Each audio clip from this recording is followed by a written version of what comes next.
मेरा मानना यह है कि अगर किसी शख्स के आतंकवादी तंजीम से ताल्लुकात होते हैं तो यकीनन कानून को अपना काम करना चाहिए, उनको गिरफ्तार करना चाहिए और उनको कोर्ट से सजा दिलाना चाहिए।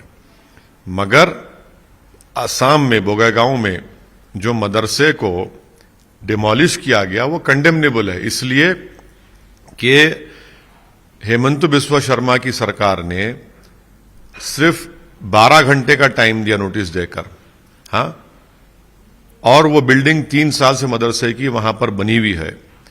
रात में सुबह 1:30 बजे उन बच्चों को 260 बच्चों को मदरसे से निकालकर गांव वालों के घर पे रखना पड़ा। ये कौन सा इंसाफ है बताइए आप। और आप नोटिस में ये नहीं कहते, नोटिस में कहते कि सेक्शन 26 डिजास्टर मैनेजमेंट का वायलेशन किए। भाई 3 साल से बिल्डिंग खड़ी, आपको याद नहीं आया? और आसाम के मुख्यमंत्री बोलते कि हम बुलडोजर लगाएंगे। आप रूल ऑफ लॉ के तहत सरकार चलाएंगे या बुलडोजर की तहत सरकार चलाएंगे? और बुलडोजर के तहत चलाना चाहते हैं तो आप बोल दीजिए मेरे पास संविधान की कोई अहमियत नहीं है, मैं अपनी मनमानी करूंगा। सर, उसमें अनियमितता पाई गई सरकार अगर नहीं, देखिए, अगर कोई टीचर के संगठन से, आतंकवादी संगठन से ताल्लुक थे, आप पूरी तरीके से उनको गिरफ्तार करिए, केस चलाइए और कोर्ट में उसको साबित करिए।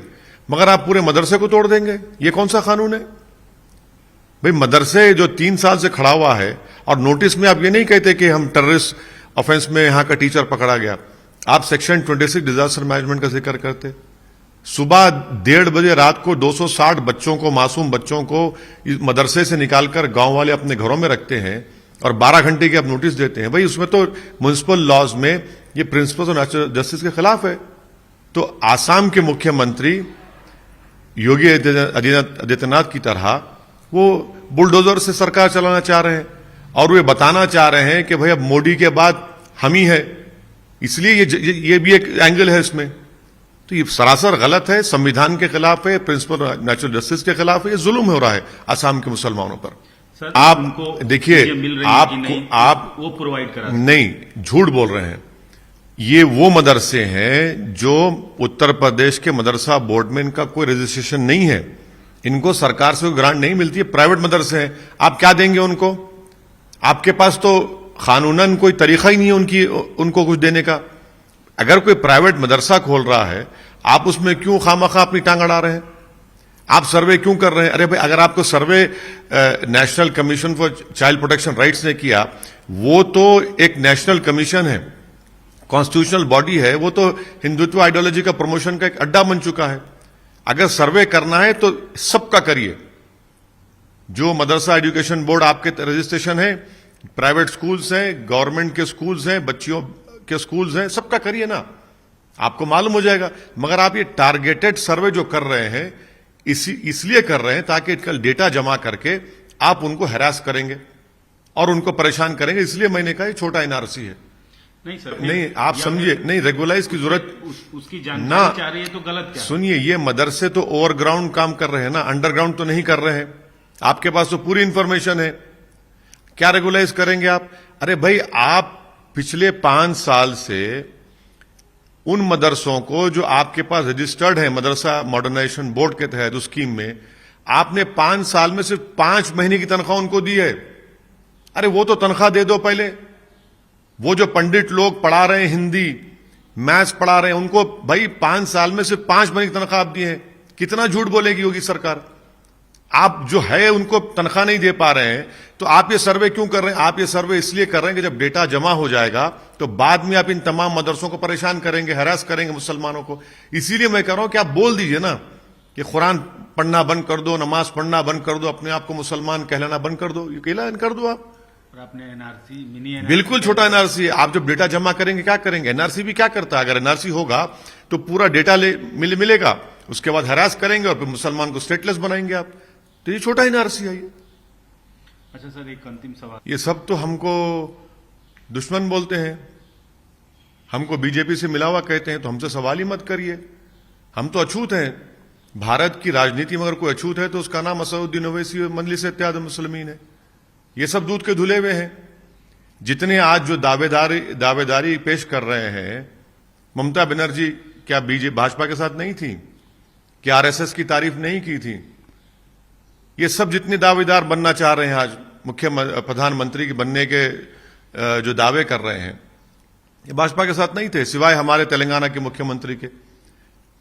भाई ये तो हमसे क्या पूछ रहे हैं, ये तो हम पर ही कई गालियां देती हैं हमको, अनाप शनाप हमारे बारे में बकते हैं।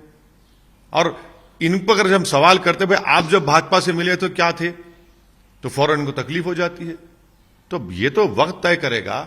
और सबसे बड़ी बात याद रखिए, देश में जब जनता तय कर लेती है, और जनता अगर तय करेगी कि नरेंद्र मोदी प्रधानमंत्री नहीं रहेंगे तो नहीं रहेंगे, जनता अगर तय करेगी कि कोई गुमनाम आदमी को बना देंगे प्रधानमंत्री तो बन जाएगा वो।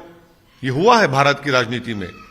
सर लेकिन क्योंकि आप देखिए, मैं जो लड़ाई लड़ रहा हूं ना, वो सम्मान की, इज्जत की, हिस्सेदारी की लड़ाई लड़ रहा हूं, और इस पर कोई कॉम्प्रोमाइज मैं नहीं करूंगा। मैं मर जाऊंगा बस पे कॉम्प्रोमाइज नहीं करूंगा मैं।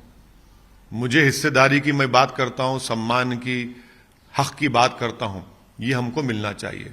अगर आप ये समझ रहे हैं कि इन सब चीजों को भूलकर मैं आपके पीछे गुलामी करूं, वो मुझसे नहीं हो पाएगा। मतलब अपोजिशन नहीं, मैं नहीं हो पाएगा। हां, जहां तक कम्युनलिज्म का लड़ाई लड़ना है, फैशिज्म लड़ाई लड़ना, लड़ते रहेंगे, हम ही तो लड़ रहे हैं।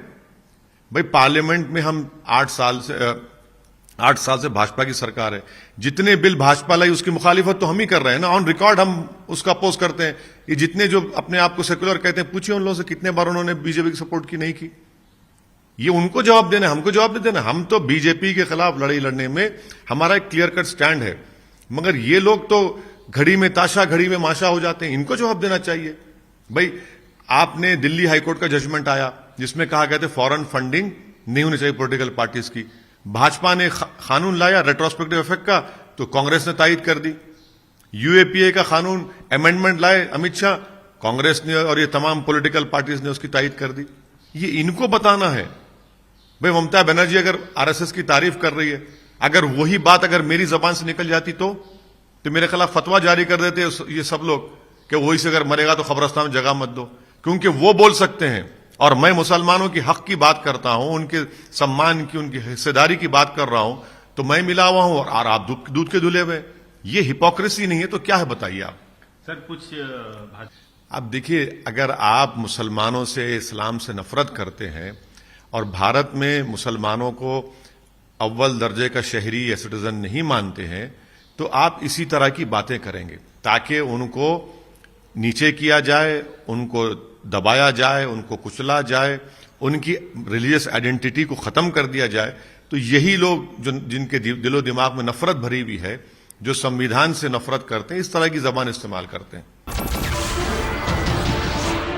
नमस्कार, मैं हूं मानक गुप्ता। अगर आपको हमारा ये वीडियो पसंद आया हो तो इसे लाइक और शेयर जरूर करें, और हां, हमें सब्सक्राइब और फॉलो करना ना भूलें ताकि आप देश और दुनिया की कोई खबर मिस ना करें। तो जुड़े रहिए हमारे साथ और देखते रहिए न्यूज़ 24।